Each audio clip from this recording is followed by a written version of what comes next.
Saudara, saya masih ingat di awal bulan Desember tahun 2014 lalu, saya pernah satu pesawat dengan Presiden Jokowi ketika terbang ke Semarang.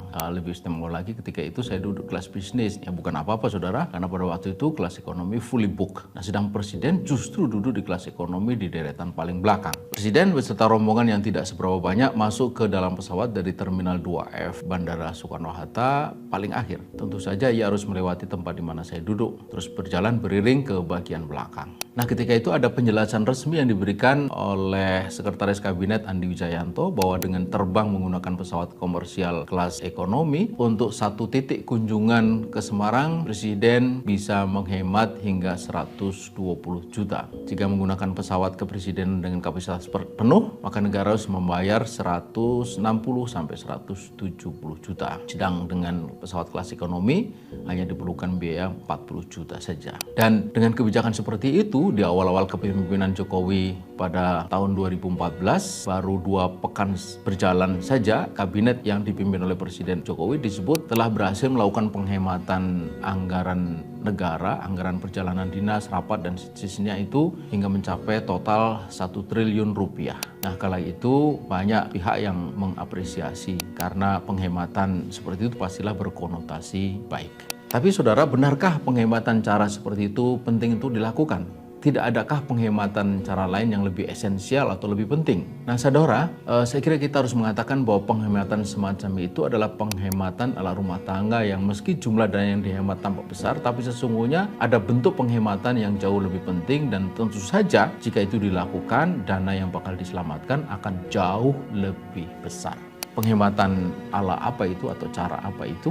Saudara, mari kita ambil satu contoh saja, kasus pengelolaan tambang batu bara. Kita tahu bahwa melalui Undang-Undang Minerba tahun 2020, pemilik PKP 2B, Perjanjian Karya Pengusahaan Pertambangan Batu Bara, bisa mendapatkan kepastian perpanjangan menjadi IUPK, Operasi Produksi dengan luasan semula. Nah, bila mengacu pada Undang-Undang Minerba lama tahun 2009, pemilik PKP 2B itu yang telah masa habis berlakunya harus mengembalikan kepada negara atau dilelang untuk diutamakan bagi UMN dan BUMD. Tapi ketentuan yang lebih mengedepankan kepentingan publik ini justru dihapus dan diganti dengan ketentuan baru tadi yang sangat jelas lebih mengutamakan pemilik PKP 2B, yang tak lain adalah para pengusaha besar yang hampir seluruhnya terhubung dengan kekuatan politik mutakhir negeri ini. Hebatnya lagi saudara, perpanjangan izin itu bahkan diberikan secara otomatis, nyaris tanpa evaluasi, karena dibubui kata diberikan jaminan perpanjangan, diberikan jaminan.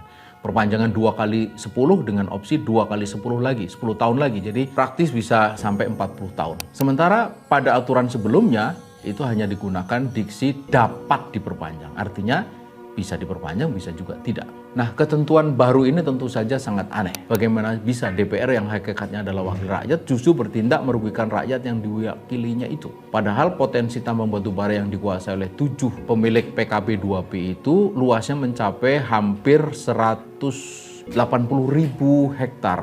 Ya, itu sangat luas, potensinya mencapai 20,7 miliar ton. Jika diasumsikan nilai kalori rata-rata dalam 40.000 kilokalori per gram, nilai jualnya itu $75 per ton, maka dengan nilai tukar 14.000, nilai asetnya itu 13.000 triliun. Nah, fakta sekarang harga batu bara bisa mencapai lebih dari $350 atau 5 kali lipat. Maka potensi ladang batu bara tadi itu bisa mencapai lebih dari 60.000 triliun rupiah. Nah, saudara, bukankah dengan potensi sebesar itu bila dikelola dengan baik oleh negara, hasilnya bisa dipakai untuk kepentingan rakyat? Mengapa malah diserahkan kepada perusahaan swasta? Lebih tidak masuk akal lagi, ya, pemilik PKP 2B itu melalui Undang-Undang Omnibus juga mendapatkan tambahan keistimewaan berupa pengenaan royalti sebesar 0%. Coba pikirkan, apa yang didapat negara dengan royalti 0% itu? Nah, disinilah saudara, andai semua sumber daya alam yang demikian besar kandungannya itu seperti batu bara tadi dikelola oleh negara dengan sepenuhnya bagi kesejahteraan rakyat, tentu akan didapat penghematan yang nilainya bukan hanya triliunan rupiah seperti naik pesawat kelas ekonomi tadi, tapi ratusan bahkan ribuan triliun rupiah. Nah, disinilah mestinya rezim itu bekerja.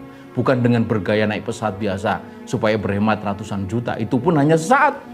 Karena setelah itu tidak ada lagi. Jadi ini hanya demi pencitraan semata, sementara waktu yang sama membuat kebijakan yang justru berakibat terbuangnya ribuan triliun rupiah dari kantong negara dinikmati oleh segelintir pengusaha yang dekat dengan penguasa. Jadi gimana? Adakah di antara saudara yang punya pandangan yang sama? Tulis di kolom komen. Demikian.